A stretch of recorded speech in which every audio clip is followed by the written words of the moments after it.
Magandang araw, ngayon ay simula ng ating unang araw ng pagtatrabaho dito sa Dole. Ayan, nandito po tayo ngayon sa likod ng Masagisi National High School upang magtabas. Okay, part po ito ng Dole, Man, Quezon City.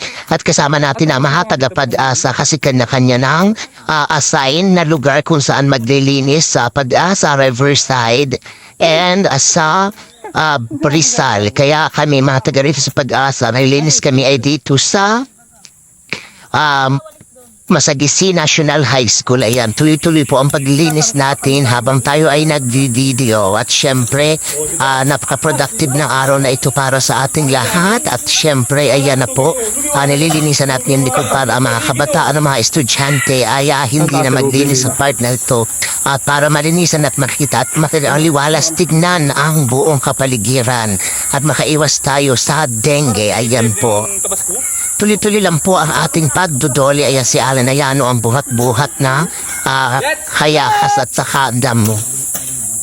At syempre para libanay na rin natin ang ating sarili. Ang saya-saya pala na nagadoli kasi kung ano-anong kapuhangan ang mga nagagagawa habang magalinis ng ating mga kasamahan. Ayan si Denver o kaya niya noong tigas ng katawan niya, nung lakas matrabaho nito, hataw talaga. Na syempre yung hindi may iwasan yung mga kwentuhan, biruan, kaya sa ipas lang ganito nakaka-refresh ng utak.